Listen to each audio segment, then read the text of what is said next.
You're listening to SM Media.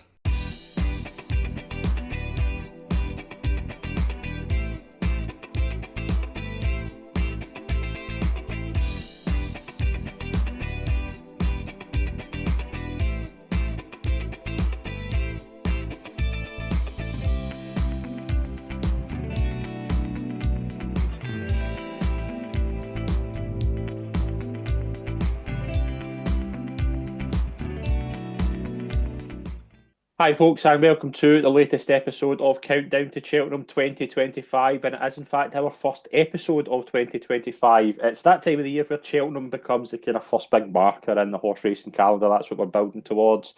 I'm Scott McPike. It's always a pleasure to be your host, as always. And we've got about 1,000,001 races to cover over the festive period. But we will get through them. We will get through all of them. We'll give our thoughts on all the big races. We're going to move our questions over to next week. We will do a kind of special episode next week. We'll do a lot more questions. So if you've got a question, then put it in the comments below or send it over via social media. A lot of you have in the past. It's always a pleasure to be joined by, from the Scottish Daily Mail, Callum McClurkin. Callum, Merry Christmas, Happy Birthday, and Happy New Year. Yeah, no, a lot happening in the last couple of weeks over here. Yeah, not so recently now with the weather. It's kind of Yeah. kibosh racing slightly. So, but it gives you more time to review all the Christmas and New Year races, and I think having a bit more time to look at it is certainly no bad thing. So yeah, there's already one fun going, non-runner no bet already Mm-hmm. for the festival. So that's another indication that things are getting a bit closer. Yeah, we'll kind of take a look as well at anti-post maybe next week as well. We'll hopefully have a pick. There was a few eye catchers that I don't want to go kind of Mhm. too quick in yet. I've got one I want to maybe add to the tracker who might be a pick down the line.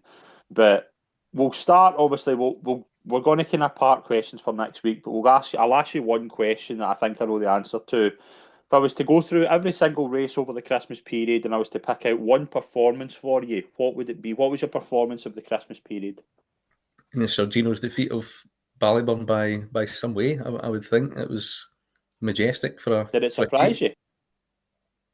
in the manner that he did it. Yeah, I wasn't surprised that he won. The market wasn't, and 2 mile sharp track, quick ground Ballyburn. It was never really suitable, and by the 27th, there was kind of a lot of doubt about Willie Mullins's string.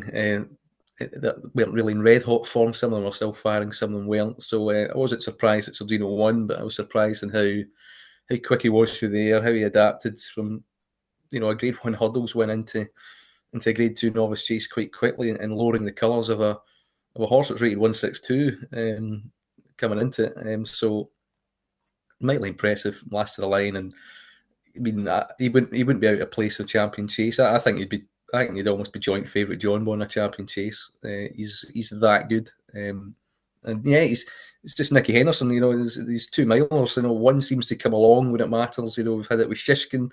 After Altior after Sprinter Sacre, and now this is the next one, the next cab off the rank. It's taken me a while to kind of see him. I suppose that interruption in spring was a little bit kind of delayed, but last year's juveniles are looking almost a vintage crop. Really, They are.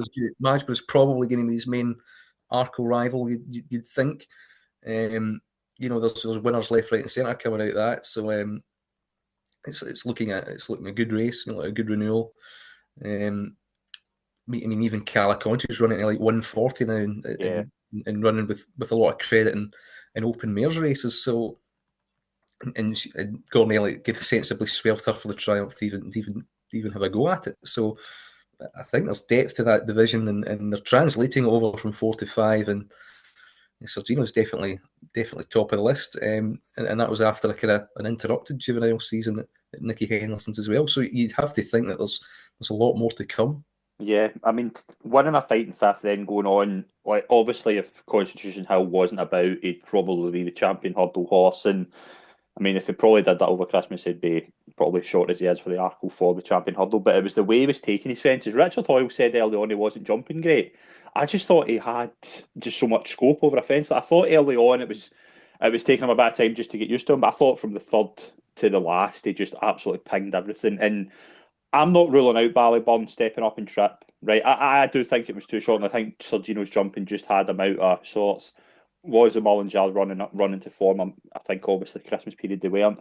I'm not giving up in Ballyburn though at all. No, I mean, I wouldn't either. I mean, I think early doors with Sergino. I think Ballyburn tried to kind of like, well, this is his debut here. The only chance we've really got to beat him is be forceful from the start Yeah. and try and kind of knock him sideways a little bit. And it took him 3 or 4 fences maybe to warm up a little bit. And after that, he couldn't go fast enough for him. And he just surged past whenever. He was doing things easier. It was easier in the jumping department. He was quicker through the air. He had much more pace, and it showed. And they've made the right decision ultimately. This was his time to get out of Constitution Hill's shadow, and he did that. He did that by changing discipline, and it's worked. That gallop months ago doesn't look as bad as it once was, because maybe Sergino is that good that you'd work anybody into the ground, particularly even a champion hurdle winner that's got the odd wind problem. So there's that argument. Ballyburn didn't lose much in the three. Is he a natural over fences? Maybe not. I do think he wants softer ground and further, and that 2 mile 5 race at Leopardstown and Dublin Racing Festival, when you could pitch him in there and see where you're at. Coming back and shit from pretty softish ground in his debut as well. 2.5 was 2 mile 3. The Gallica Novices hurdle that he won was run in soft ground conditions. He's bred to be a Gold Cup horse. It wasn't surprising that it wasn't suitable for him, but he wasn't miles behind till he clattered the last either. So that's a testament to his ability to hang in there. And I think he's definitely, in raw figures, he'd be vying for favouritism for a Brown advisory at the moment.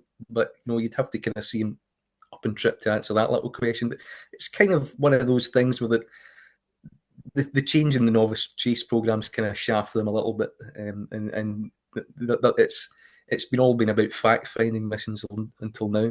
Yeah, absolutely. But it's probably Ballyburn will probably prop up when we cover the Dublin Racing Festival kind of later this month. We'll move into the kind of big races over the festive period. We're going to do all the Grade 1s first. That includes the Lawlors of Naas. And then what we'll do is we'll pick 3 performances each from the kind of non-Grade 1 races. We'll include the Irish National and the big races as well. Let's start at Aintree now. We had one Grade 1 at Aintree in the 26th. I've got to be honest, Callum, there's not much we can take from this race tactically because we hardly seen it. But what we saw at the line, Potter's Charm, who you've had kind of stamina, you've had doubts that he's maybe not going to be quick enough to win a race at 2 miles. I think this was the only kind of 2 mile race he was going to win. Now again, we haven't kind of looked at. You can look at the race a wee bit if you want. There are camera angles that give you a better kind of picture of it. But overall, I think Potter's Charm to go to 2 miles, I think it's a massive statement, and I think he's upped himself from winning at Cheltenham to go to Aintree and do that. A lot of the field didn't run the race, but you would probably take positive from Potter's Charm's run. I think he got away with it because of the soft ground. I mean, couldn't see a lot because of the fog, but going into the fog, he'd ridden pretty forcefully. I think Sam Twisted Davis was obviously aware of it, that he had to be ridden handily and forcefully to kind of use all his kind of experience and class to get it done. And there was one horse that went with him and he fended him off, but he was bumped along and he was given an aggressive ride to deal with that. His jumping, what we saw in the fog, seemed efficient enough, and he got away with it. But I think he got away with it because Irish didn't come over and it was a weak race and the ground was soft, and that helped him get over the line. And the Country Mile, for instance, doesn't like soft ground. A lot of them in behind didn't like it. And the second probably didn't want it that soft either, and get outstayed at the end. It's not really the highest rated horse in the world either. So he's a solid improver. You can't knock his record. Solid, it's improving. He's hardy, and he's got an each way chance of Tunnels in if something doesn't come out of the woodwork as well. So the Tunnels is probably looking the best race with the New Lion, the Yellow Clay in there, and himself. You've got 3 decent horses with decent, big owners in different yards. So that seems to be becoming a good race, even if Yasmin Devoy fluffed his lines a little bit later on. So yeah, he's a solid, honest, hard type one. And his price pretty much sums him up. Is he an out and out win contender at the moment? Probably not, but he's going to run his race. He's probably capable of running it in mid 140 territory. I don't have him at that number yet. I don't think he's beaten a great deal yet to justify that. But he's a solid Hardy each way type. Goes on any ground, trip should be fine. It'll be better. Be better than Christmas in the yard. They're always kind of have at least one solid novice hurdler to go to war with, and they know how to campaign him. So he's entitled to a little break, and he probably will go straight there now. Yeah, absolutely. Let's move into Leopardstown before we go to Kempton. Croke Park followed up his Drimmore one with a victory in the long distance novice chase, beating Better Days Ahead. Obviously, two stable, the stable, obviously two horses going together. Again, the fog kind of means we can't really analyse this race in depth. However, I think Better Days Ahead probably is the one to take here. I think Croke Park. I think that is as good as it will get for Croke Park. I think Better Days Ahead probably you could forgive, even though he lost. I think a lot of people would expect next time round Better Days Ahead would reverse that form, because he was just kind of smuggled in the and he was just kind of hanging in behind the winner all the time, and he was beginning to get to terms with things, but the line came in time for Croke Park, a bit like it did in the Drinmore in a way. He got his way out front, bossed it, and now he's got two Grade 1s. It's mid 140s form for me. He probably need to take another step up the ladder to be a player in a Brown advisory, but he wears his heart on his sleeve. He jumps efficiently enough from front, and if you're not learning and not pressurising him, then he's got the heart to kind of stay there. Gordon Elliott's not made any bones about how he thinks that this horse disappointed last season. Thought he was a really kind of high class novice hurdler, one of their main Bartlett contenders, and he kind of fell by the wayside. But he's strengthened up for chasing. He's looked a bit of a rejuvenated character, and he's proved a little bit of versatility in going up and tripping and then hanging on again. Looks like he likes better ground. Wouldn't want it too softer. But being Better Days Ahead, I think, with a little bit more experience and being a bit more streetwise after that event, I think, if they both run again at Cheltenham in the Brown Advisory, you'd expect the form to be turned around there. We'll move into Kempton. Let's start with the Cottle Star Novices Chase. Obviously, another good performance by the Jukebox Man. Jumped very well. Maybe wasn't as flashy as his first display at Newbury, but I thought he was a lot more efficient here. He's now into 5-1 for the Brown Advisory, given a mark of 1-5-1 for that. I think he's very much a contender in that race. I think he's the best novice chaser in Britain. I think he's definitely the best novice staying chaser in Britain. And I think that's been the best staying novice performance so far this season. Mm-hmm. I think he's the one to beat. I think his jumping is the best, the lot of them at the moment, and it'll put a lot of good horses under pressure in behind. Ballyburn as well, for instance. The Jukebox Man would test his jumping. Mm-hmm. Even Ben Paulings could have mentioned the Arkle route, which I think would be a bit too much, even if it is heavy ground. It would still go Brown Advisory. He can handle it from the Bartlett, and I think he will get home. He's a flamboyant jumper when he needs to be, which is a useful thing around the old course because the fences can come quite quickly on a turning track. Yeah, I mean, 5-1. It's not a bad price. No. I mean, I've got more faith in him at the moment than Dancing City, but again, that 2 mile 5 race at the Dublin Races Festival will reveal all about Willie Mullins' plans. Better Days Ahead can probably step up as well. But I think he's ahead of Croke Park and Better Days Ahead like that by maybe even half a stone. And I think there's a lot more to come. The trainer's confident that there is. The Ben Pauling yard have got a really good developing, improving team to go with. It's a yard that are on the up in Britain massively, and a yard that's got a big hand to play come March for Team Britain, because they look like they're closing the gap at the moment, even though Willie Mullins is probably top horses are a little bit backward at this stage at the moment. They've not really seen their full hand, but he jumped really well. I was a bit concerned about him at Kempton, but he defied that a little bit because I thought he might hang. I thought he might not enjoy right-handed flat tracks, but he dealt with it fine. He improved from Newbury, where he was a little bit babyish in front. Was no kind of indication of that. He was a bit more straightforward that day, and he jumps immaculately at the moment. So he is the one to beat in that division. Yeah, I think he's set a very good marker down. We'll move into the Christmas hurdle. Very, very exciting. The clash we were looking for. We got it. Constitution Hill looked back.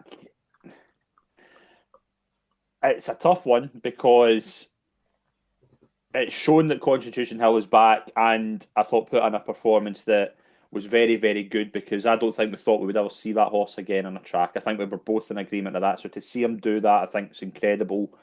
He's 4-6 for the Champion Hurdle.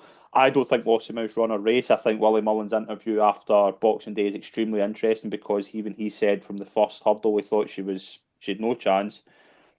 Before we kind of look at the race tactically, how do we think? How good is it to see Constitution Hill back? And at 4-6 for the Champion Hurdle, was that just because he's back, or did that performance kind of show you that he should be odds on again? I mean, if he's that short in the first place, he's shown he's back. He's won. He's beaten what would be his main rival coming into it, who's had runs this season, and he did it. He did it well enough from the front. Rusty coming back. He's as much as entitled to improve from that as Lossiemouth is. And that's why he's odds on. I wouldn't be backing him at that price, because you can't forget about this year's Volat. And what he did from the last of the line, he didn't pull away. I mean, it was like 2.5 go to Boinville. Okay, he was getting stuck into him slightly, and there wasn't much of a response. In 2.5 lengths isn't much to kind of. I mean, if Lossiemouth wasn't travelling at all, and it didn't seem that she was, because when I backed her, I knew it was over from the second hurdle. Baldec Road went quite quick, and it seemed a bit of a culture shock for her that was racing about her last 2 or 3 races at 2.5 miles, and at Dorrells as well. I mean, the race that we won and beat Tia Hoopu, was farcically slow, and that was different, and it just caught her out for the first mile and a half as well. She was probably off her game slightly as well. But again, Constitution Hill ran well for front, was quicker through the air, dealt with it, and won pretty comfortably in the end. It's just what I saw from the last of the line for Constitution Hill wasn't. It didn't spark. It didn't quite give me the impression that the full engine's there, the turbos there. Didn't need to show it, but Nico de Boinville was he was doing his old kind of bouncy in the saddle again, and he wasn't getting any faster. Yeah, and Lossiemouth was closing a little bit. Burdett Road was also bang there until the last as well. So how much has he run above himself? I think you'd be hard pressed to give that a 160 rating. Okay. And I think he's about a stone off what he was. It still could be enough, and the market says it could be enough, and he can improve that. But it's wind, it's colic. It's not a physical problem. Physically, it's all there. It's all fine. It's just the engine. Has it lost some of its verve? It's still looking pretty powerful and pretty clean, but can it really take off? And I think up the hill would be a different question against maybe sharper and better opponents as well on the day. Maybe different ground to contend with, but he did it well enough. Can't keep questioning him all the time. He's back. He's still unbeaten, and it's a big step forward. And I suppose I'll switch it. See if your connection's right. If you're Lossiemouth, do you look at that and go, right, we can't possibly beat Constitution Hill, let's go back to the Mayor's Hurdle, because it would be a very surprising switch. There's hope to turn that around. I think in their camp. While with Ballyburn against Sergino, there isn't. Mm-hmm. In that instance, there is the gap, the track, the allowance, and Sergino isn't brittle, and Constitution Hill is. You've got to think about the flaky background of it. If you're close enough, and just get close enough to ask him more of a question, because you don't know what the answer will be. And I'm not. I think that shows that he's 90% there. I'm not sure that he's going to be 100% there. And what I saw from the last line just wasn't magnificent. It was inconclusive that he's completely back and all things going. It's definitely not odds on conclusive. I mean, I think out of the real shorties, I think he's comfortably the worst price out of the lot in the anti-post market for the Cheltenham Festival. I'd rather back Tia Hoopu, Gallop and Deschamps than Sergino ahead of him. Yeah, I kind of would as well. It wasn't. It was. I mean, it was good. I mean, it was good just to see him back, and I did exactly what I thought I was going to do. I just waited until 5 minutes from the off and market advisor strong, and I just went in Constitution Hill, and that was fine, and it worked out. But overall, I was The like, market knew he would be back as well. I mean, this is yeah, the thing, I mean, you take 46 now when, you're probably going to get all this public gallop nonsense again and into them, Sergino might outwork him again. They won't go out to odds against. Uh, will he take an international? Probably not. no, Straight to Cheltenham. And you'll probably only know on the day, on the morning, if he's there or not again, because it's win related. Win related, he can judge. Yeah, I've got him right. I'm confident. And that's the kind of thing. So it's a bit of a question mark. And if the mares go this race or if they don't, there's that other thing. And then you've got Amsterdam's of the world who might not be that far behind in the ratings if you think. Personally, I gave it 157 because I think Burdett Road ran above himself to 150, and he was bang there at the last, and only flattened it really. I think he would have been in the conversation for second with Lossy So, yeah. So there's that. So, yeah, it was good to see him back. It's a very encouraging step. Is he a shoe-in for the champion hurdle on the back of it? No. No, I think there's going to be a lot more twists and turns in this. I don't think it's just going to be a case of right. We've seen him at Christmas and then he'll run at March. I think there will be. I think he's also odds on because there is the outside possibility the two mares don't turn up. That's his thing. I mean, that's the thing where he's proven his well-being there to a large degree, and that's kind of the major doubt about Constitution Hill, not his ability, because there's probably more there if they need it. Yeah, no, absolutely. Let's move into the King George. I very rarely talk to you during a race. I text you midway through this saying this is done because I just thought Ali Francie was just too far ahead.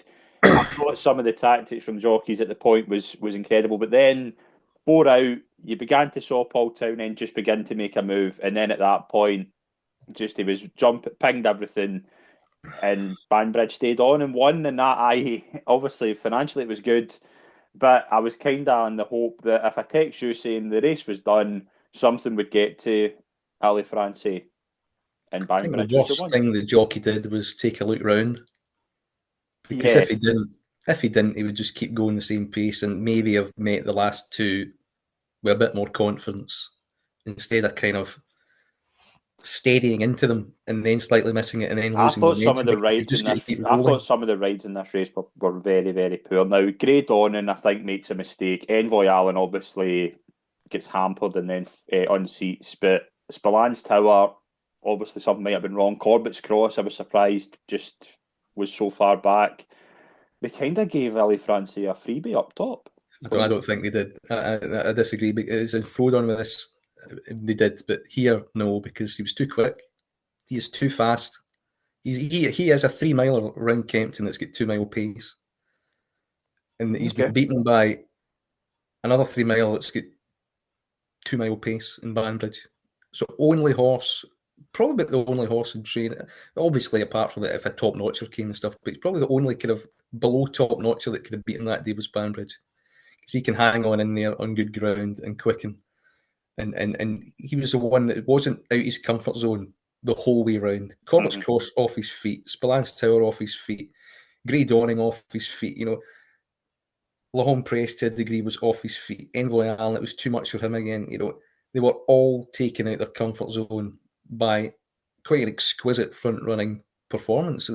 That is his absolute number one game, and it's taking an absolute classy, gritty performance from Banbridge to come out of the pack and run him down. I thought the front two were on a different scale to them here around track and trip, and I think that was the difference. I wouldn't really blame any jockey in behind because I just don't think the horses could go with them, and they were beaten, they were burnt off. He burnt them off. But apart from one, which was Banbridge, who was good enough to kind of in soft ground, I think maybe Spillane's Tower would have went instead of Banbridge and things like that. And that's why I was a bit annoyed because not backing Banbridge at 6-7 to 1 around there in favour of Spillane's Tower was stupid on the way the ground was running at the start of the day. So I was a bit frustrated with that one, but I couldn't criticise the jockeys in behind because I just think that Ali Francie was magnificent in burning them off. They just could not go with them early. I mean, look at the time's ridiculous. Yeah, frightening. And Corbett's Cross, I mean, he's 3.5 mile soft ground plodder. He's no chance. Grey Dawning as well, from the Betfair chase to that, no chance keeping up early doors. And once you're trying to row away and he's not slowing down, you just can't get back into it. Particularly a track like Kempton, where it's flat bowl, right, roll over, keep rolling along. The only mistake was taking a look around the bend, because I think if he didn't, I think it would have been. Do you think that's what it was, though? He just decided, he thinks, they're too far back. I think it's over. Yeah. I don't think he sees Banbridge, because he's coming wider and he's going past horses. I don't think he sees him when he's doing that, travelling as well as he does. And he just thinks, maybe I can steady him in here and nurse him home, when he should probably still try to be maintained and be aggressive in the line, particularly at the last. But he's a really classy operator when he's got his conditions. Banbridge, I mean, he's in everything, 2 mile, 2.5 mile, the Gold Cup as well. Think he goes to Cheltenham? I think he will if the ground is right, and I don't think he'll go Gold Cup. I mean, that's obviously a bit too far from, but whatever shape's weakest, if the champion chase missing, it's maybe only get John Bon, then he might go there. If Fact File doesn't go in the Ryanair, he might go there. But I mean, I kind of negatively looked at him, because obviously he was in fancy prices from the Ryanair last season, and it turned soft, and I thought he was beaten way before the ground should have been an issue there, and he had novice hurdling form and soft ground, so I wasn't entirely convinced by this soft ground excuse. But it's becoming obvious that it is one, and he can get away with soft ground over 2 miles, as he showed where he troubled Energy for a little bit. That was kind of dead ground. So yeah, I mean, it's a non-run no bet thing. I mean, it's 71 with Hills or something like that for the champion chase. These 25s, if you're willing to take the risk without no run or no bet in other funds. So interesting horse that can run to mid 160s over 2 miles, 3 miles when he's got decent ground, and he's a hardy type as well. He's had a lot of races. I think he's about 11 wins in his career. He's a really solid, probably underrated horse. And yeah, I mean, I thought he did really well when that was a bang mid 160s performance against a really, really good opponent that absolutely loves that track. Yeah, absolutely. No, I think it's really good now. I'm really interested to see what happens with Banbridge and Ely Francais towards Cheltenham. We'll move into the 27th. Again, the Welsh National, you can't look at this, because I backed Jubilee Express and I thought he was out the race until the last, where I just saw him powering home, and he's just beaten at 1.5 lengths by Val Dancer. Val Dancer makes a mess of the last and still wins. So very much a staying test. But again, just the fog put, you couldn't really tell anything. No, I think I was watching the darts by then, to be honest. I'm not watching a 3 mile 6 chase that I can only see the last with. It's a total waste of time. It was, yeah. I mean, again, there's no real kind of clues here for Cheltenham. Maybe like a Jubilee Express. Well, the only clues for the Welsh National next year, it's local trainers that win it, and it's soft crown. It wasn't even soft. I think that's what did for Gala de la Torre. Actually did well to place in 5th in the end. I think she was probably well primed for it, but just didn't find it quite as attritional as it was, and it probably wouldn't have mattered anyway, because if it was more attritional, I think Jubilee Express would probably have won. But even Val Dancer has improved for the marathon trip, and you always get these kind of unexposed, kind of locally trained types that kind of pop up here and win and get their day in the sun, and that's another one. We'll move into the 2 races at Leopardstown again. Fog kind of means that it was quite hard to know what happened, but Solness was a very good weekend for Joseph O'Brien, a yard very much in form. Gaelic Warrior finished second behind Solness in the Paddy Rewards Club chase. Marine National was third. I mean, Gaelic Warrior, obviously, I've seen a lot of people say Leopardstown's just not his track. We don't really know what happened. I just thought he got outpaced, to be honest, and kept on. He'd probably got away with that to Cheltenham. Yeah. Drifted like a barge all day in relation to quite a lot of. I did think we'd get beat there, and I just kind of. Probably the only lay I had on Christmas New Year was him. And I don't think he ran a terrible race though. From what he ran a good race. He does it like Leopardstown. The ground was too quick for him. Patrick Mills has probably minded him reasonably well. And it was a starting point really. For a Grade 1 over Christmas, it seemed ridiculous, but it was. Solness, that horse was gifted it from the front. Yeah. I mean that was an absolute gift. And Joseph O'Brien's horses were running brilliantly all Christmas. So. and they like better ground, and he got that, and he's running to mid to high 150s there above himself, and he's nicked a very valuable grade 1 out of it. Gaelic Warriors comfortably the rest held in behind. Jumped okay. Yeah, and it was okay, and it's £10 off champion chase winning form, and you'd expect him to find that when he gets his conditions. It's just, I find it odd that Energamine is the one that's going to go to the Clarence house at Ascot when this horse is being right-handed. Exactly Why not go there with him and go to Dublin Racing Festival with Energamine? But that's just a personal thing. But maybe because Energamine's second choice, and Willie Mullins just uses kind of trips to Britain pre-Cheltenham to kind of test the water out and fact-finding missions and things like that. So I wouldn't be concerned about him. It confirms that John Bourne's probably the marginal call at the moment and the one to beat in the Champion Chase division. Gaelic Warriors hot as heels, so is Energamine, and they can both improve towards that mid 160s number. Marine National ran quite well. I thought he did, yeah. But he's not Champion Chase calibre Nah. yet. He's not done anything to achieve that.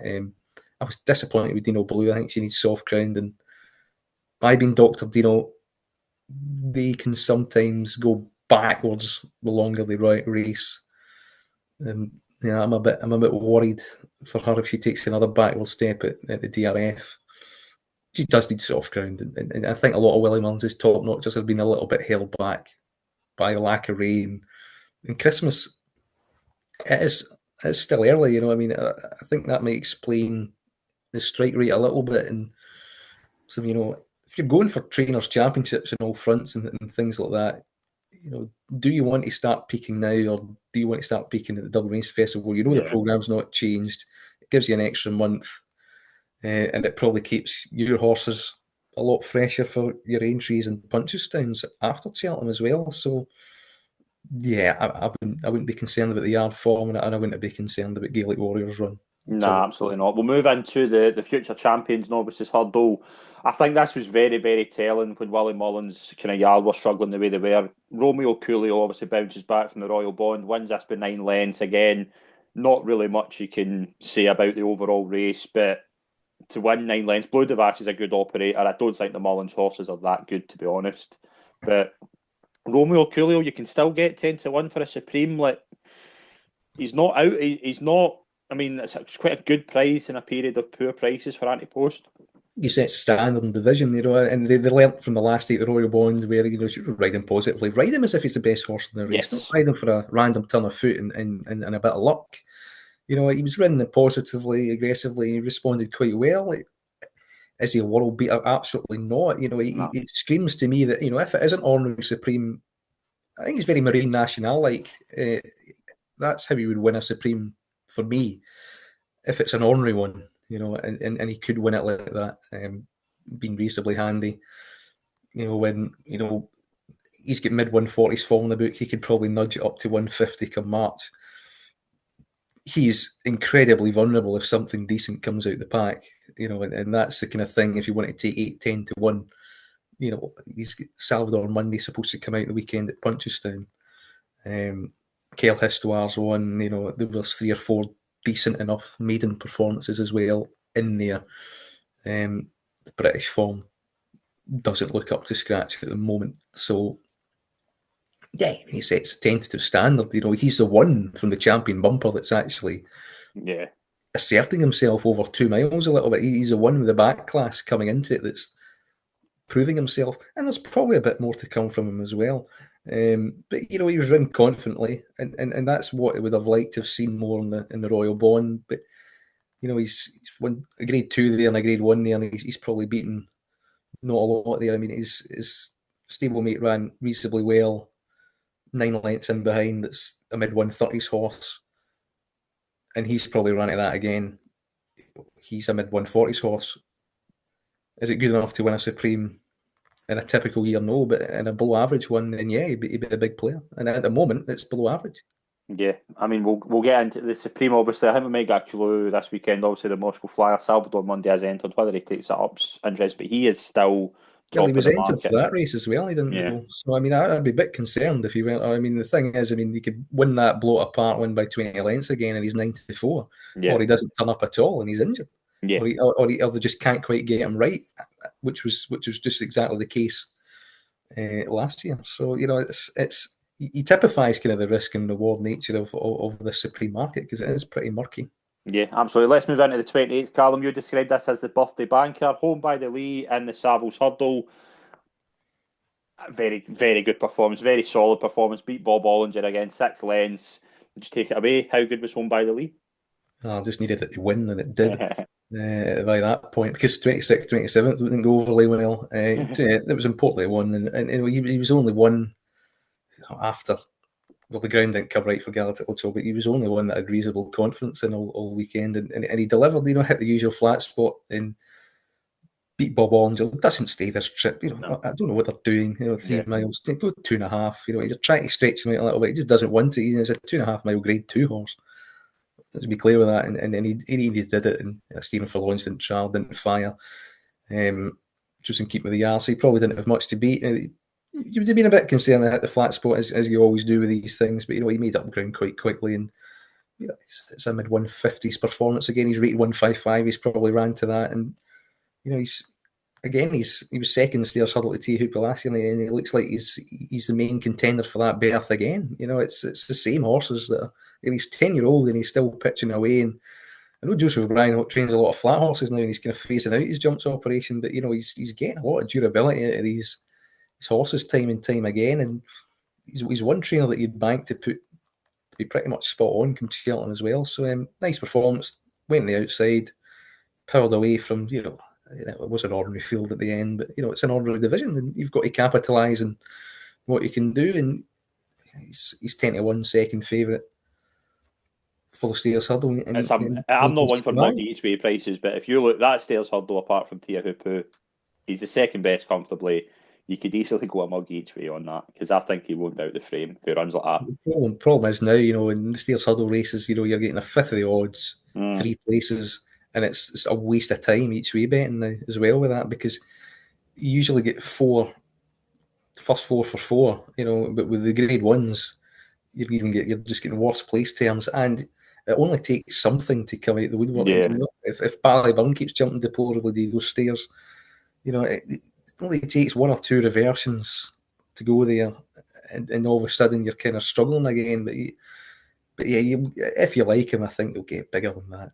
At some point, each way. I'll just back simple forecast if this market's not changing. Yeah, I'm looking forward to discussing this next race. We'll get into the Savills Chase. Gallop and Deschamps, now even money for the Gold Cup.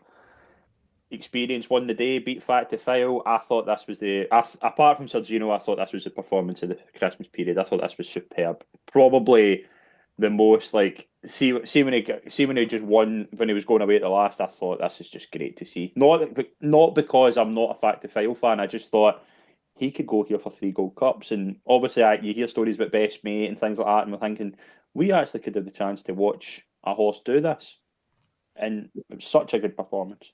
Oh, majestic! Loves Leopardstown, and he just you'll not tire away from the way he just stretches out from the last of the line there every single time, bags that far rail, and he just goes again and again and again. He devours lengths. He's put past his main rival there. He's put like 6-7 lengths away. Pretty easily. Okay, he's get the run of things up top. And he has been given a softie, and the market spoke for him. He had a Factor File anyway beforehand, and he was. I mean, that was gift wrapped. If King George wasn't that was.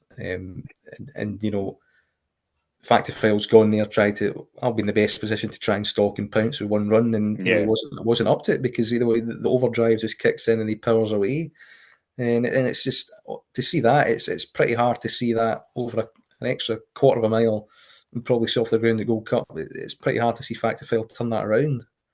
On the basis of that, maybe he's got to be more handy and apply a bit more pressure from the off and something like that. But do you think he does? Do you think obviously the Cottlestar Denman thing's very, very interesting, that kind of comparison? Would Mark Walsh, I think it was Mark Walsh said, we need to change tactics. Does that mean we do a Denman and just go for the front? Because I still think Gallop and Deschamps would beat him. Well, that's the thing. I mean, I don't see how you outstay him like that. Maybe you'd kind of try and go up size to maybe jump with him or mess him about. But we've got 19 entries for the Gold Cup, so I don't. I mean, It's a bit, he's already scaring a yeah, lot of horses off. And it's difficult because he's such a champion that you could put him anywhere in a race. He could probably get out of trouble in a Gold Cup, front, back. He's versatile. He's not slow, but he has a dour steer, and he handles bad ground.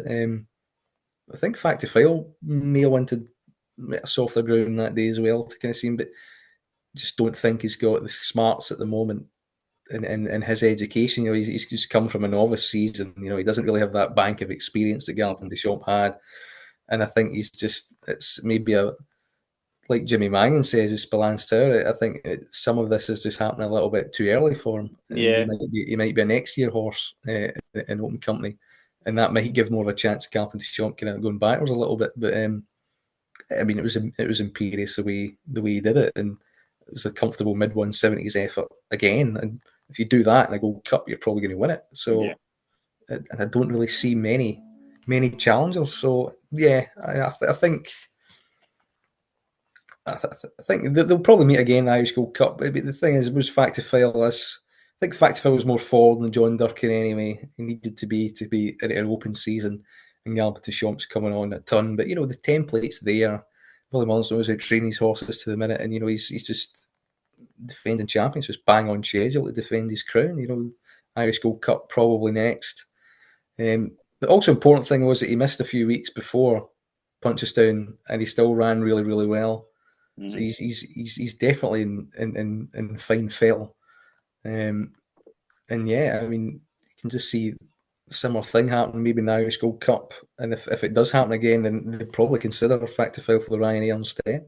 Yeah, and he'd have a serious shot in that. And I think you've kind of summed up well there because, like, even if Fact to File doesn't win it this year, he's too good a horse not to be in contention next year. Because Galloping Des Champs, even if he does win three in a row, I just think stats are against him to go for four. I think it's too hard. Right, we've seen it. It's too hard. He might not, but you'd imagine another year for Fact to File is what he needs. And if he goes for a Ryanair, I think it's a sign to let's look at next year. Yeah, but age-wise, they're the same age. Yeah, And just the Galloping Des Champs races, the way he harnesses energy, he's showing no signs of like not enjoying it anymore. The durability here is off the scale. Like, he's still willing to kind of batter on and go through things. And I mean, this was a very good novice chasing bunch that are coming through and behind him, and he's comfortably got the measure of them right now. Jerry Colombe developed and improved a little bit, and it comfortably outpointed him twice.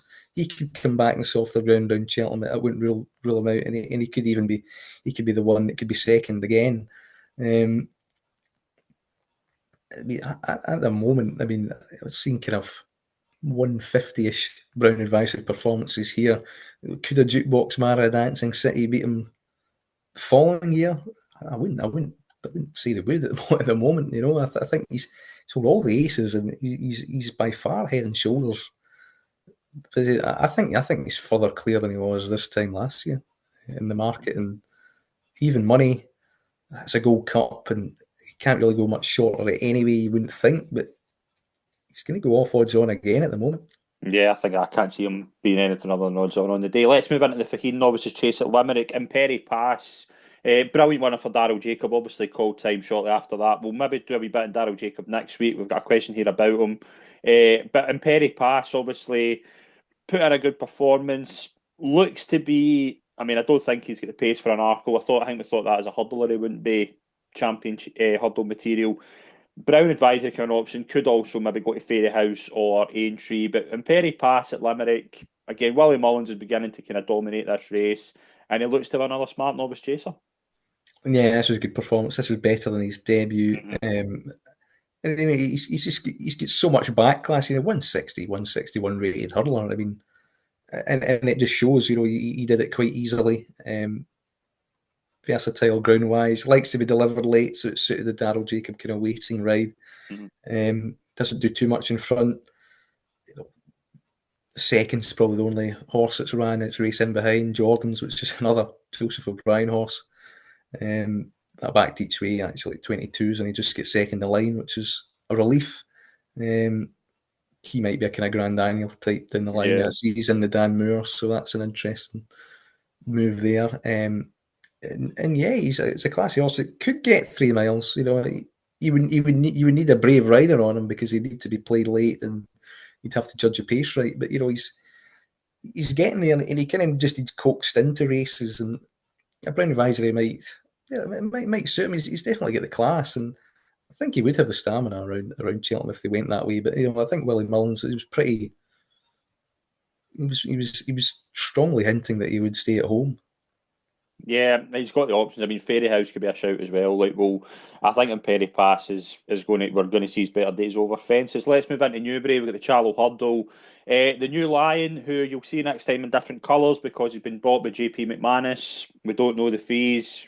We've disagreed on it. I think you're probably leaning towards $1 million. I thought it can't be as much as that, but it looks to be kind of round about that figure.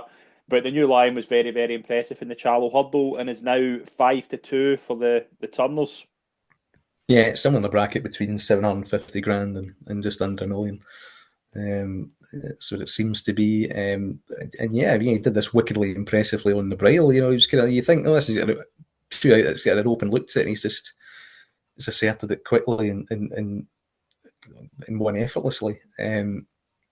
Challow Hurdle winners are not for 17 at Cheltenham, which is enough to put you off at 9-4. Mm-hmm. Definitely at the moment. But, I think that's the best 2.5 mile performance we've seen. Yeah.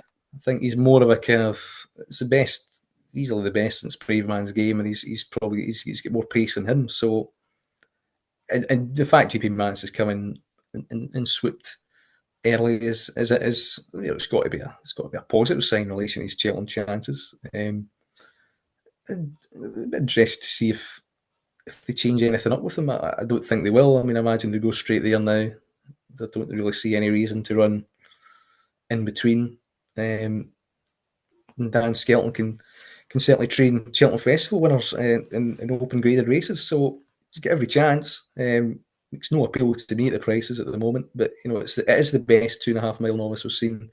I think both sides of the water, just, and yeah, he's the right favourite, but I think he's too short a one at that.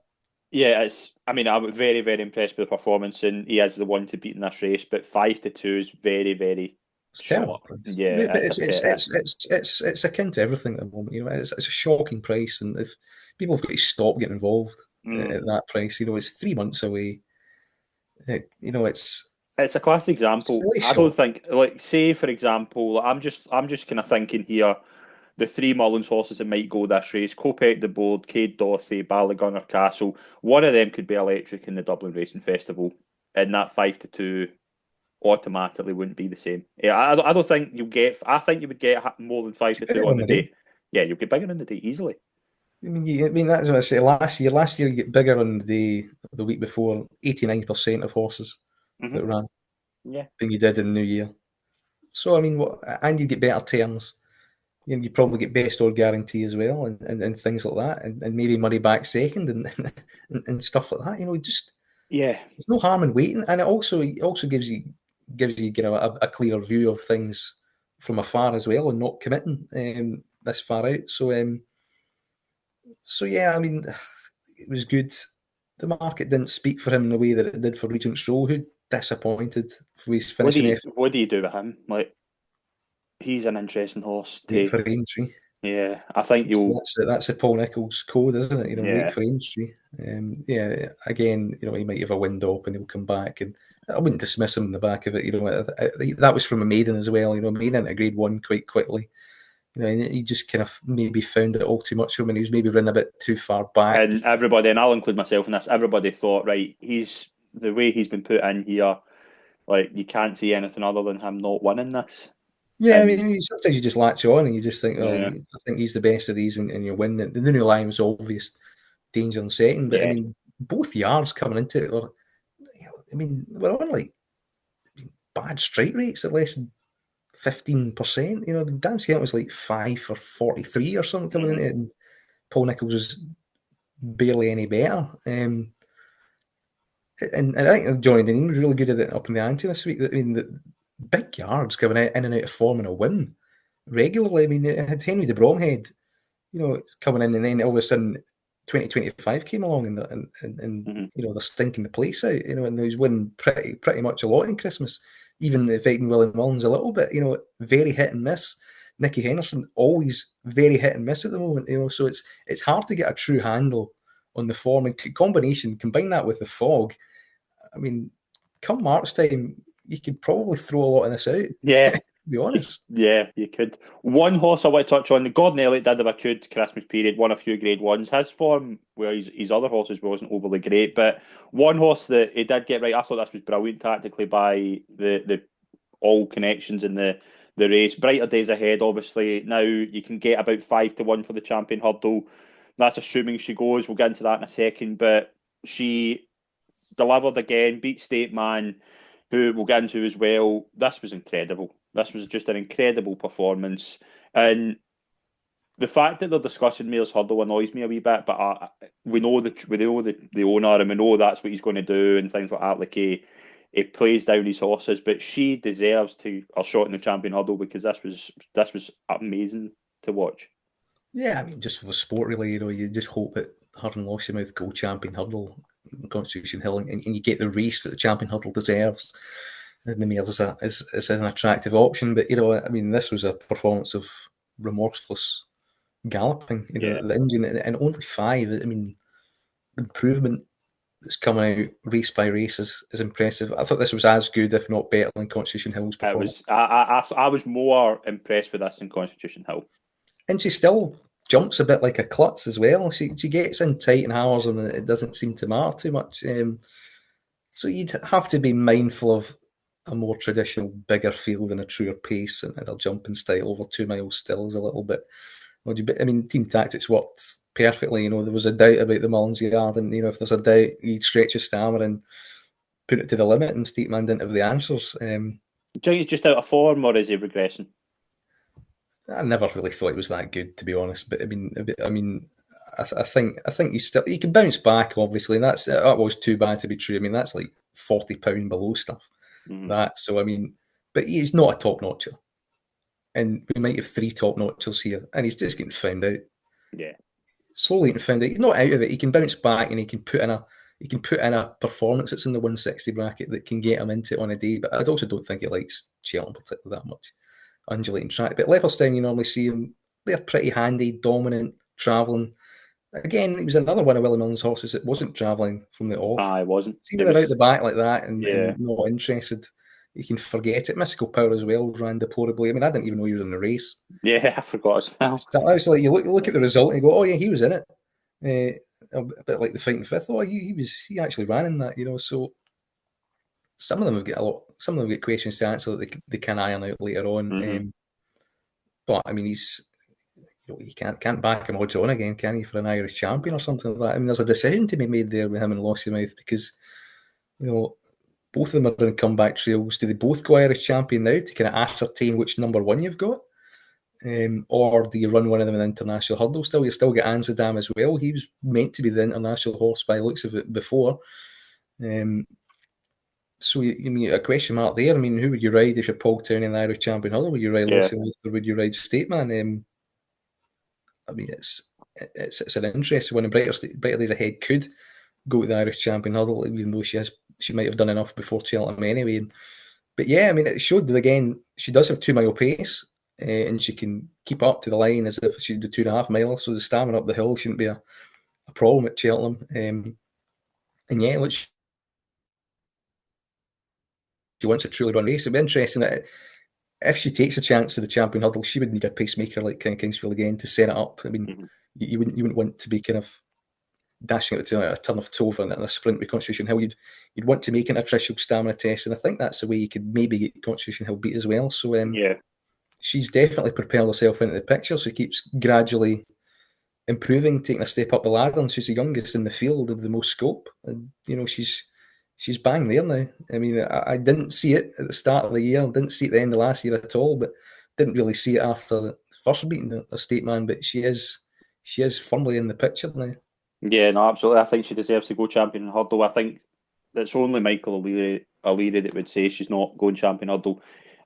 And again, I take a lot of what it says with a pinch of salt, but he plays down his horses a lot. But he's went champion hurdle with horses like Apple's Jade. She's probably not in that caliber yet, right? She maybe is in the eyes of the trainer, but she deserves that opportunity. She's won both Grade Ones in the run to the festival before the Irish champion. She'll probably go Irish champion hurdle the night, just stay home. We'll see what happens, but she deserves a run in the champion hurdle. Final Grade One before we move into our best performances. We've got the Lawlors of Naas, that was running Sunday. Very much a bog. The only horse that I think could handle a bog and win was the Yellow Clay. I'm surprised on the back of this that they're talking Turners because he looked every inch a Bartlett horse winning this. Yeah, he's kind of winning though. I mean, when you win a Grade One like that, intermediate trip, they just tend to kind of stay there, Mm-hmm. and they're leaning that way. He's not slow. I mean, but he was seen to be better fighting a truer gallop and soft ground there. And so Jasmine Devoy's jumped like a snooker table again, and he could develop into something, but they will go down in grade next time to work on that. Needs clear improvement, and I don't think he was getting in terms anyway, even if he was. So, but yeah, but he's done it well, and he's improved. Again, he's maybe a bit like Potter's charm over there. He keeps improving and answering every question and staying unbeaten. He had the highest rating coming into the champion bumper as well, where he didn't quite fire, but he was a respectable enough sixth. Mm-hmm. He's improved for going up and trip. I don't think he's a top notcher, but again, like Romeo Coolio, if it turns out to be an average renewal, then he's bang there. And he's a player, and he's a solid, hardy type that does have a bit of class about him. I thought he's got more class than I thought he did have. I thought he's more of a kind of even maybe Martin Pipe Bartlett project. That he still I've got a could Martin be a Pipe horse Bartlett in this horse. race, but he's a terrible price for it at the moment. All terrible prices, aren't they? Probably. Super Sunday is run. That was his fifth run over hurdles. Yeah, and he clattered last. He looked pretty inexperienced, didn't he? There was a little bit of money for him as well. Yeah, certainly a race in him. I mean, I think the Nathaniel Ace would be a perfect race for the next month. You know, it's just like that. I mean, I think Willie Mullins could run six in that, you know, and things like that. So yeah, Yasmin Devoy disappointing. So you have to think that his main market rival been disappointing, nudges the form down a little bit. Yeah, and I think he's in terms of ratings, you know, I think he's bang there on the heel of the new Lion. So I think maybe if I'm a hair shorter than he is in relation to the favourite at the moment. Okay. Let's move into our three performances each of the festive period. We'll start with you first. What was your non-grade one or Welsh national performance of the Christmas period? I thought Cade Dothy was good. I thought that was the best maiden. Beating Cocktail Divan, and I think he could be a Turner's horse. Really, I mean, there's a massive drift like from 46 out to 72. Six is a machine, mainly because of the Willie Mullins yard and stuff. But he hung on grimly enough. I think there's probably more to come. Cocktail Divan's probably a good horse. He might be a Bartlett horse, for instance, for Henry de Bromhead. He was closing at halfway line. He omitted the last, which made it kind of attritional down the run in.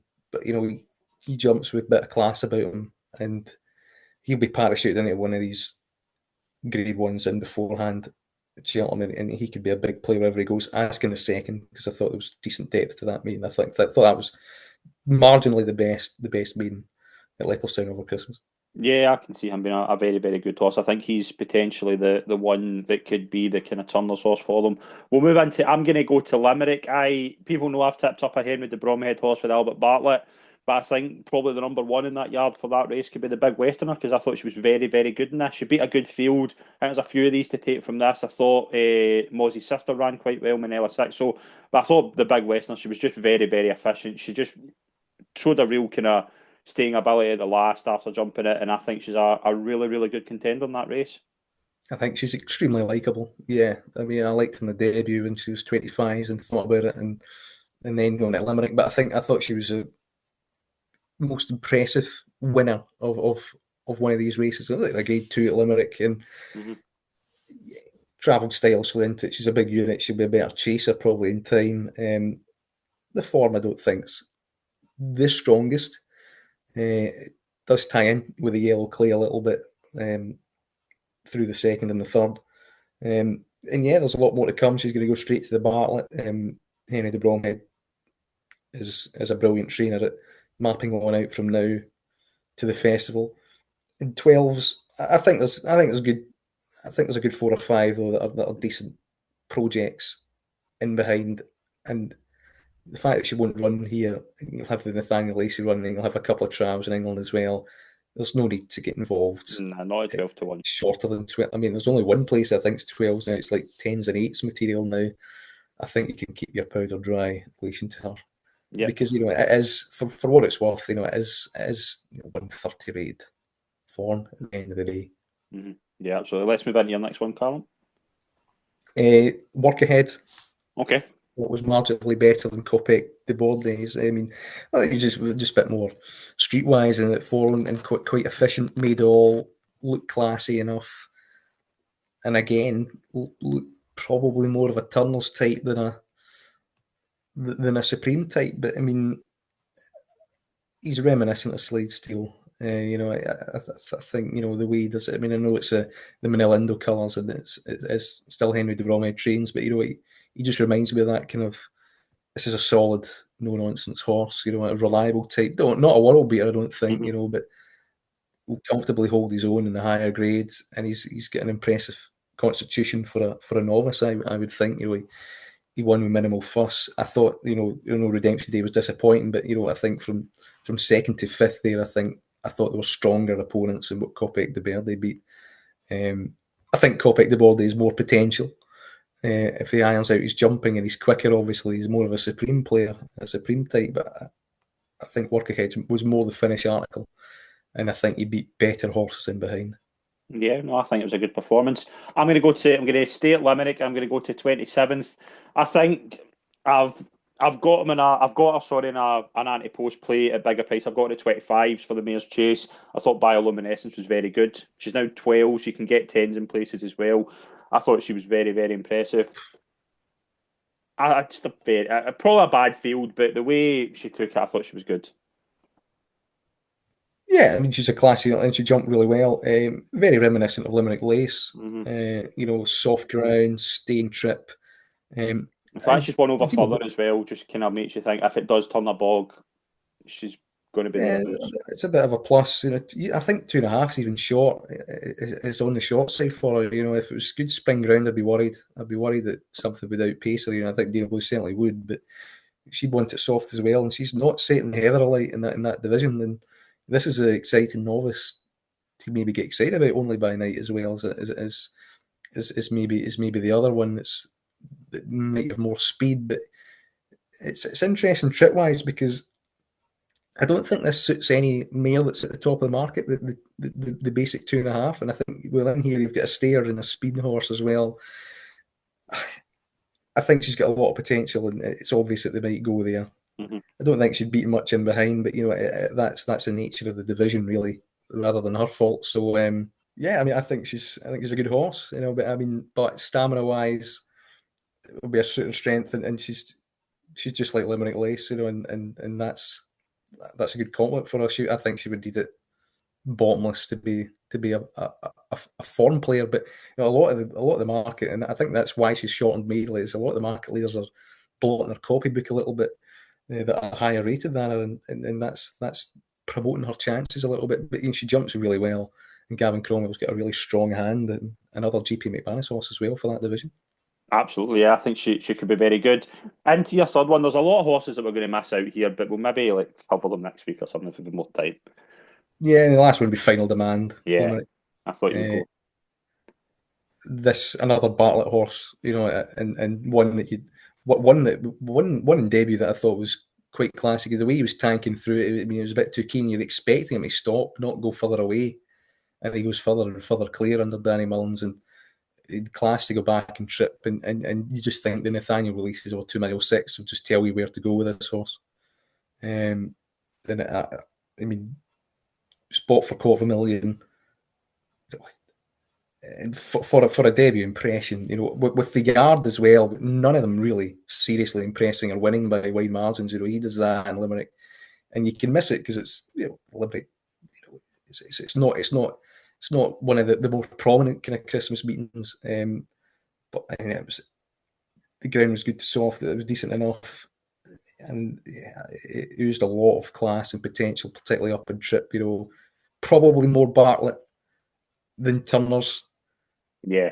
Like the yellow clay mould, it's that kind of where do you want to go. You could probably make a more rigid call closer to the line, but he's one of several horses here that will turn up the Dublin Racing Festival and will make a big splash in Cheltenham markets, and there are quite a good few. Yeah. That's why the Novice Hurdle division. I mean, I couldn't even bother trying to play and figure it out, and you'll probably see quite a few of these flash blue pretty strongly the week up to Dublin Racing Festival, telling you an indication of what the kind of Mullins pecking order is. Yeah. No, I do think I thought that was going to be the one you mentioned. I thought you would be high on him. I thought he was very, very good as well. This one is not going to race at Cheltenham, but I want to mention it because it was probably my banker of the festive period. Nietzsche Haas in the juvenile at Chepstow, very, very good. Again, we didn't see it, but just the way, very strong before the off, going to stud. I think the way we'll get into the Triumph Hurdle later because our kind of picks are in tatters following a certain race at Leopardstown at the end, but I think he would have a serious shot in this champion hurdle if he went for it. I think that's the best form in the book. Yes. Well, best performance anyway. I think he'd be favourite. Absolutely. All right, he's beaten rubbish in behind, but I mean, sort of ground, to do that and to put gaps in between you like that is a sign of a good horse. A soft ground triumph, I think he would take a lot of beating. 148 from France. He's been penalised. He's not had to run anywhere near that, but it's probably still a mid-130s performance. And I think that's the best we've seen before. I wouldn't give up on Triumph Hurdle yet. I think we've seen barely anything. So I mean, I went back in Mercy at 66s because I'm stubborn. Let's save that for the end. I'm stubborn and a fool, but I mean, I just think that. I mean, if you think the Novice Hurdle picture is murky, the Triumph Hurdle. I mean, I don't think anything is run within 15, 20 pounds of normally winning a Triumph Hurdle at the moment. The fact that one talking horse in the Henderson Yard is now 8-1 shows you what's going on here. It's a bit like everyone gets more excited about the Supreme. You get suckered into these things, and then you kind of it's like buying a ticket for the National Lottery raffle. Everyone wants to get have the best juvenile hurdle and try and predict it. So it's a bit of fun in that regard. This Henderson thing's been steamed in. Will the meeting even be on for it to be justified? That's the thing. And then his debut gets kicked down the can even further. But yeah, it's just you can see why there's steamers coming in left, right, and centre because it's not going to take much to get near the top of the market. Let's go to what's happening this weekend. Now, before we do that, Callum, I want to just say a horse that caught my eye that I don't think was going to win your performances because there have been too many, but Mayertown won. Well, yeah, it's a horse that I like. I mean, Mayertown in the waterside as well, 2 tracker horses that will win for me all week. I mean, it was a 3-runner race, and his main market rival was Upsides, 4 out. Interesting that they've entered him in Weatherby in the Grade 2, the Toy Town. That's now 2.5. That was 3 miles. When it was 3 miles, a Hoist and Yor won it. He's rated really highly by the yard, and he's only in the mid-120s at the moment. So I mean, you'd imagine that there's a lot more to come. But yeah, he jumped really well, and I think he was going to win anyway. And he was confidently backed and improved from his debut effort. And yeah, he's definitely a horse to keep on the right side of in the line. Yeah, absolutely. We'll move into what's happening this weekend now. Weather permitting, it's looking very, very difficult. There's an inspection for most of these on Wednesday where we'll find out what's happening. But let's start at Kempton. We've got the Silviniaco Conti chase. Now, it looks very much like it's Pick Dory's day again. He's in here, 1-2. Maritor's in there. I thought ran okay last time out. Hitman at 5s. Again, probably run a good race as well in the December. Pick Dory, though, it's his bag. He wins these races, doesn't he? He's a perfect example of a Grade 2 horse. Should win this. No Banbridge this time to stop him. He'll win, even though he doesn't want soft ground. When Martador's a likely beneficiary if he misfires because it's soft ground. But yeah, this is as big a penalty kick as he could possibly get for Pick Dory, isn't it? Ground's a bit of a doubt. If it's... Let's move into the Lanzarote, obviously on Saturday as well. We've got here Imposed to at 5-1, beat the bat, Jip caught. Knight of Allen, Manila Missile, Doddy the Great's in here as well. Anything jumping out to you at this early stage? No, I love this race. It's one of my favourite handicaps of the jump season. And Posey Twa didn't stay in this last year, and okay, he wasn't very good to soft. He might be a wee stronger, but I think he's a shaky enough favourite. I think he's only there because he's trained by Nicky Henderson and he's got potential and he's the GP McManus colours. Beat the back could go well. He was unlucky at Haydock last time in behind Steel Ally, who's done quite well for the form. But he doesn't win often enough. And, the Knight of Allen's maybe a bit too young for this. Gypcoat's up in the weights. And the first one that I quite liked at the market was Camsonas at 16s. He shaped as if he needed a bit further. Haydock, end of November, in behind that race that beat the bat was second. He stayed on quite nicely. And he's won course and distance around here. In the yard at that time, remember when they were desperate to get Crambo to win, they were struggling. And he showed how good he was at Aintree in October when he won quite well from Long Draw, who's won subsequently in the same grade. So he's near enough the top of the weights, which isn't ideal for a race like that. But I think it's a fair enough price at the 16-1 bracket. There's plenty of others to consider. I think the Harry Derham horse has a sneak as well. It's a similar price, and Elva de Sol targets Kempton quite successfully with his runners. Young enough, progressive enough, and claimers have a really good record in this race as jockeys. And Alice Stevens takes off 3. So while he might be a bit more exposed than anything, but I mean, his 5th at Cheltenham reappearance was a good effort in a strong race, and he could come on for that again. And rated 1-2-2, he's bang there in the featherweight, and he's at the right age of this. 7-year-olds have a really good record in it. So I mean, he's of interest. I mean, they were the 2 in the 16-1 bracket that I quite liked each way at this early stage, but I'm not committing to anything yet. We'll move into Wetherby. We've got the Toyton Novices Chase, where You Wear It Well was sitting here at 15-8. I think of all the favourites that I've seen, that's maybe what up there. I don't get that price at all. Personal Ambition, Resplendent Grey are 3-1 each. Mark of Gold 7s. Maya Town's in here at 8-1, along with the Calico Kid and Lord of Thunder. This looks a fairly open race, but I would be late. I would be against You Wear It Well in this. Yeah, I think she hasn't convinced in the jumping department yet, has she? Won the Mares Novices Hurdle, of course, but beaten twice and weak enough Mares chases. Be anything. Sherry Dam was pretty good, but she wasn't even second that day. So yeah, and she looks like she might even win even further than this. So I think Personal Ambitions are going to be unlucky at Ascot. Should have won, bungled the last. Against Mark of Gold too, probably ran quite close to his hurdling mark of 142 that day, and he's been nudged up to 137. And I think he's quicker than Resplendent Grey. I think he can get revenge in Mark of Gold here and win this at Martown. On the figures, it's quite a bit to find, more than a stone. Yeah. So, but it's a vote of confidence that he's going here, and I hope he runs well. But the one for me would be the Pauling horse at the top of the market, Personal Ambition. Yeah, well, Resplendent Grey comes into the Hampton one, because I think he'd be more suited going there. Yes, it probably will go there. Yeah, and Handstand's a good operator as well. But I would be with you on Personal Ambition for this, but I would say Resplendent Grey is probably going to go Hampton. I think more suited to that. Yeah, if it's on at all, but yes. If it's on at all, yeah. I mean, we're probably... It looks very unlikely. We're talking about races that probably aren't going to happen, but it's all in good fun, isn't it? Hampton, JC, you can have Resplendent Grey for you in that, you think? The Hampton, I think Handstands would beat him. Okay. Resplendent Grey's slow. I mean, I think he's a National Hunt chase horse, but I think he's slow. Okay. Too slow in that grade anyway for me. The classic handicap chase, Mr. Van goes very around 3-1. You've got Lady Balco, Snipe, Apple Away, who I think does have a pot in her. I don't know if it's this though, but I think Mr. Van goes probably maybe not hard to beat, but I think probably right favourite for this. I think this is a one for Apple Away. I think this is it. I think this is exactly what you want. She was second to Grey Dawning last year in the novice race here. Tracking trip, she wants a longer trip. Bad ground, 3 mile 5, decent enough weight.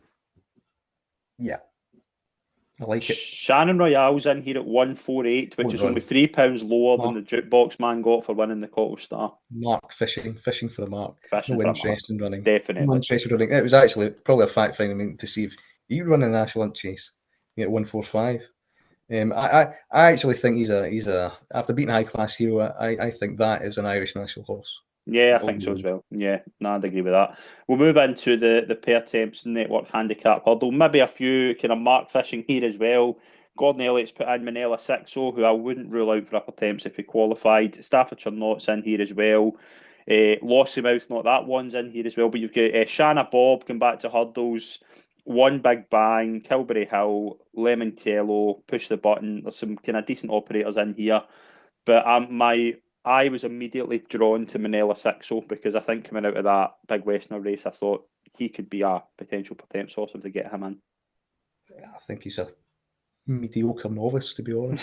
I mean, the Cheltenham run, he's had a lot of runs, so I mean, I don't really see scope for a mark. And behind Porter's Charm, my 3 lengths was okay. I was thinking more Martin Price for him Okay.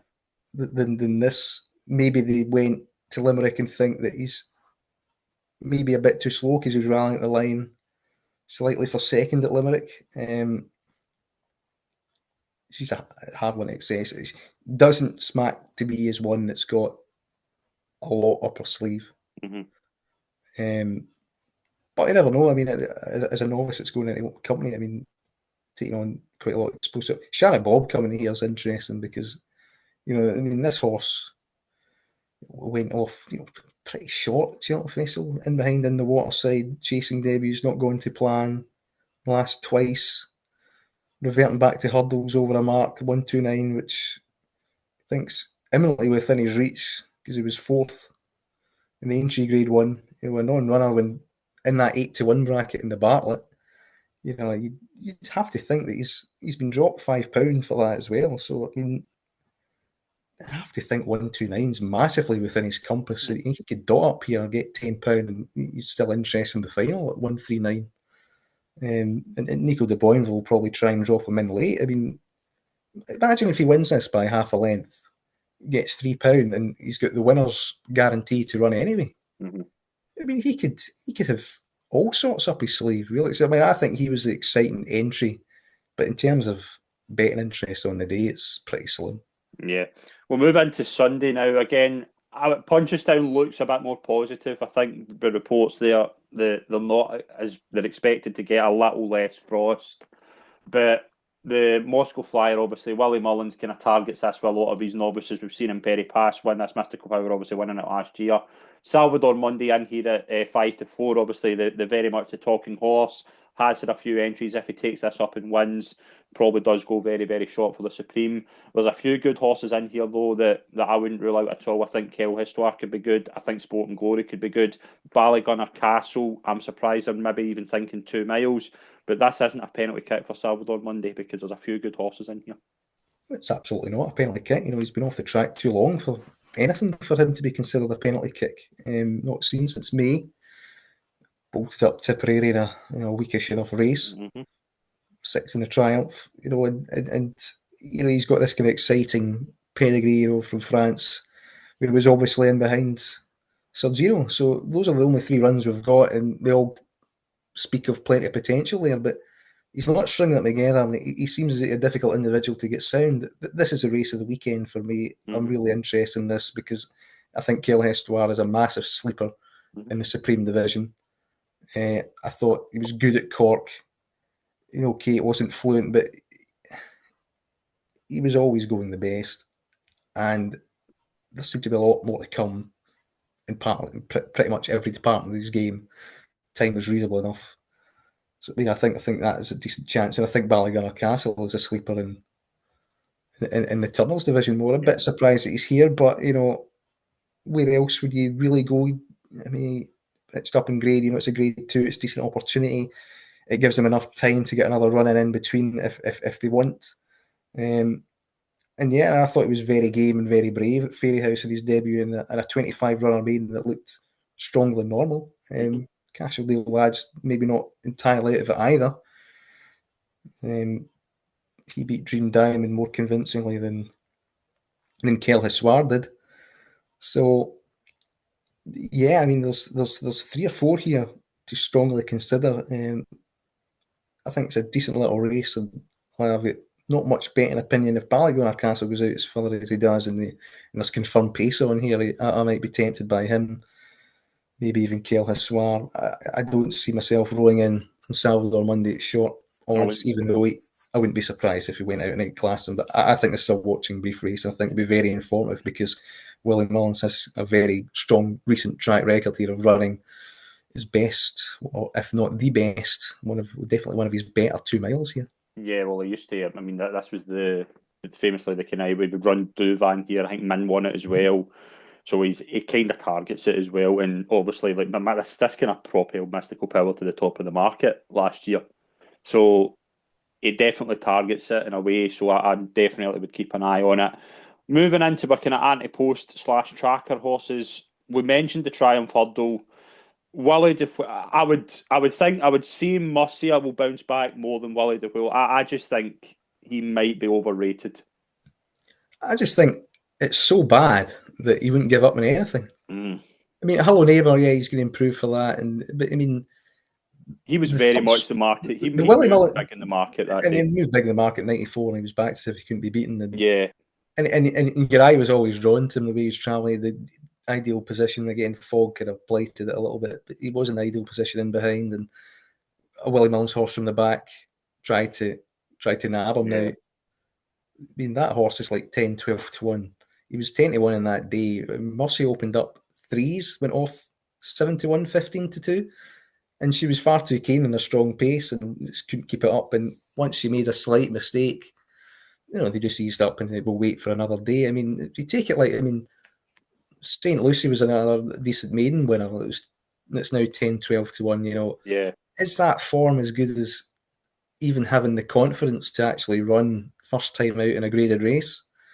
And also, I think Mercy and Willie de Who probably are wanting soft ground, and I think Willie Mullins has probably looked for quite a lot of soft ground for his juvenile and novice hurdles as well, which is maybe why they're a little bit backward along with the schedule of the programme as well. So I just don't see anything setting the heather alight, and I wouldn't give up on anything. So I mean, I did go back in at 66s because I didn't.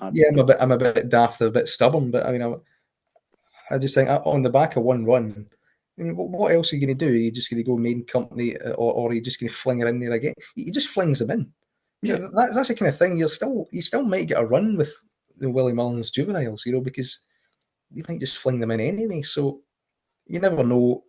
Unpredictable. They could. I mean, she could equally be, probably even more so, an absolute bust and a dud, and you can forget about it. But back in at 66s and have a little bit more on and see and find out, because you could entirely leave that behind. I think that's the beauty of juvenile hurdles for a betting purposes, is that one or two runs, they're so young that if they have a bad experience, they could back off and then they could come back so at different rates, and there's so many untapped potential that can come from nowhere. So I mean, it is a market where you think, a bit like the Bartlett, that you can land a big price flyer that can certainly shorten dramatically between here and now. So I wouldn't give up on anything. Certainly something that was trained by Willie Mullins. What yours was 6-1 before the off, and plus it was 16 to 1 before. Now they're kind of 40-66s. Yeah, they're there for a reason. But if he does get his conditions, and if he pitches him up again, they're probably not going to go off 33-40 to 1 next time they run. So it's one of those things. You just have to roll with it, I think. And I mean, that's what I kind of like. I mean, I'm certainly not afraid to, even if he gets knocked back, I'm not afraid to go back in, because I think once you get involved, I think you might as well try, unless it's completely and utterly pointless. And I don't think this is completely and utterly pointless yet. It's pretty pointless, but it's not completely and utterly pointless yet. If you get a tracker horse for this week, we will hopefully have an anti-post pick next week. I want to keep one for next week that I think could be very, very interesting. But if you get any sort of tracker horse that caught your eye over the festive period that maybe didn't win, I'll give two. One of the New Year and one over Christmas. The Christmas run fifth in the Paddy Power Chase. Nick Rocket run a mighty race off a big weight Yes. for a yard that you're thinking, rubbish and out of form. There's a big handicap in him this spring. I just think he was favourite for the Irish National, of course, last year. He just gets found wanting in the experience side of things. I think he could come on a world of that, and he might make amends in an Irish National. He might not want that kind of, he might not want it that far. Ultima, maybe.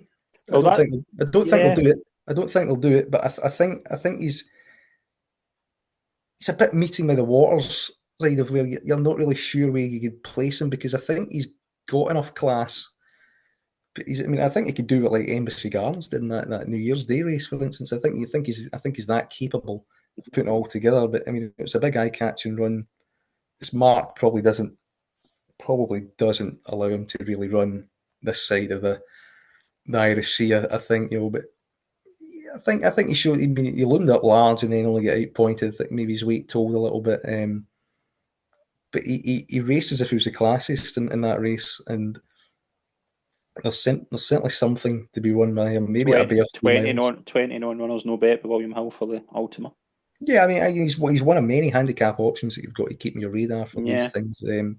Again, you've got to wait and see what the handicapper does in relation to Britain, whether they kind of go round that route. He kept him back for the Irish National, and maybe they could have taken in that National Hunt Chase instead, get a bit more experience into him, because he looks like he just needs a little bit more. But there's certainly something to be won with in the tail end of the season. Maybe that Sandown finale or something like that in decent ground. There'll be options for him. And I think that was New Year. I think Allegory Devas and Champ Kyler were good. I mean, I thought they were the best two performances of the New Year period. But in terms of an eye catcher, it's to Ayr, Whistle Stop Tour. Yeah. No, I don't think this horse would be out of place in National Hunt Chase. Now it's a not to 145 handicap. If they go this route, and the connections I'm talking about is their next kind of Grand National project for 2026 and things like that. So they might not want to do too much too soon with them in relation to Cheltenham Festival. So it might be the Toxeter instead, Midlands National, there's a Scotland National as well. But he's getting better with experience, and his jumping is improving. And the way he asserted from the last half mile home was a stamp of a very good horse. So he's only gone up to 137. And he keeps winning. And he just looks like a horse that will keep winning, because he looks ahead of the handicapper all the time. And I still think he is. You just need to be mindful of placing a little bit with novices like that. You don't want to derail them too much. They did that, I think, a little bit rapid away, maybe aiming a bit too high too soon. And I think they're mindful of the long-term project with him. And the next spring target's going to be interesting. But there's probably another kind of decent novice handicap to be won with him beforehand. Whether they go to Cheltenham with him, I don't know. He does need extreme distances. And I think the National Hunt Chase would tempt. I think he's pretty ground versatile. And yeah, he's one for the north that's interesting and could make a splash in spring festivals. And the yard have always liked him all season. But I thought that was a kind of, it was a race he was entitled to win and he was favourite for, but I thought it was a bit of a coming-age performance there, because he put Gold Cup by. He's decent horse over track and trip, the Double Green, the Crawfords, to the sword pretty readily, even though the market spoke in his favour. So I thought that was a decent performance, and he's not without... He must make your National Hunt Chase shortlist at this stage. Yeah, no, I think he's absolutely deserving of a mention. He was a horse that I looked very strongly at in the race at Ayr. I've got a few. Two of them did win. I'm going to just mention them though. I think the enabler is very much the Gordon Elliott Martin Pipe horse. I think he's very much interested in that division. I thought Nürburgring, despite being out of the telly, I think there's certainly a plan there. If they can get his jumping up to speed, I think that was a bit of a bad race, right? There was a few in here. Obviously, that's for me went down and things like that. 150 to 1 horse runner who's probably better than what they've shown, but I think if his jumping gets up to speed, he's well with a shot at that, potentially that new novices handicap. I think he could be well amongst it. You can get 12 to 1 just now. I would certainly have him in the mix for that. And I did like the performance of McClory at Limerick. Now I know he won, but he's not out of the possibility. If they can get him kind of qualified for something like a County or a Martin Pipe, he could be in there as well. Yeah, I agree with Nürburgring for sure. I think there's something in him. I think a 2 miler. I mean, the Galway Hurdle, for instance, he's not short of pace. I think I like him a forceful mile in the Grand Annual or something like that. Yeah, could be. I would quite like him for. Another one I would mention is in the race Chantry House run. I thought Bow to Greatness ran quite well for the Polling Yard. And the ground was just too soft for him come the end of it. But I mean, he's a Kim Muir type. I quite liked him for it last year. And the ground just went completely against him, and it went soft. But he needs spring ground. But he's off a mark. He can win something where the ground's right and the good ground for him. So in the race at Chantry House, he won Cheltenham. So yeah, I mean, there's lots. I mean, that's kind of beauty of the appeal of it. I mean, I could probably reel off 20, 25 if I wanted to. It's just kind of keeping them in mind for future dates and see where they're going. The other one I was going to say as well, and I thought this was notoriously noticeable. The horse in the race at Shannon Royale won. The Cromwell horse is favourite for the Kim Muir, and immediately after that, I was like, yeah, I can see that angle. I can see where they're going with that. Now is ever, I think it's called. Mm-hmm. I can see that being a possible. You always get one kind of like that every single year, don't you? I mean, it's a bit too early to be backing them into nailed on favouritism. Yeah, the prices like backing them at all, to be honest. But, I mean, I've seen a lot of kind of potential National Hunt chase horses, Ultimas, Grand Annuals, not so much County Hurdle, Coral Cup, maybe things like that. Boodles even as well. I mean, that Stencil looks an obvious one for the Boodles. Things like that, not been missing the market though. So Wendrock as well. Sorry, he was one that I liked. I've had him in my radar for a while for the Boodles. It's when one firm, which is William Hill, that go non-runner no bet, they start pricing up all the handicaps, and they're deliberately short because they're non-runner no bet, and then just everyone else just follows suit. So you're dealing already with bad prices collectively from the off, which does kind of put the brakes on a little bit for you. But yeah, I mean, I'm not far away from maybe putting another one or two up. I think the Ryanair looks a race that's cherry ripe maybe for a few people to maybe have a go at. I mean, with the final entries coming out for, well, the first entry stage coming out for the Champion Chase and the Gold Cup. I think that's the one that's got an open betting look to it, and you've got a bit of confirmation of who might be and who might not be going there a little bit. So you're getting closer, and there will be a few opportunities, but they are hard to find. I mean, they're certainly not giving anything away. No, absolutely. But we will be back next week. Probably not as many horses and races to talk about, but we will have more questions. We'll do obviously some tracker horses as well, hopefully by pick. So Callum, thank you very much as always, mate. It's been a pleasure. Yeah, thanks very much. Happy New Year to everyone as well. Hope for a good 2025. Absolutely. And as always, we'll see you all next week, and follow us on social media for our picks and columns as well. Thank you very much.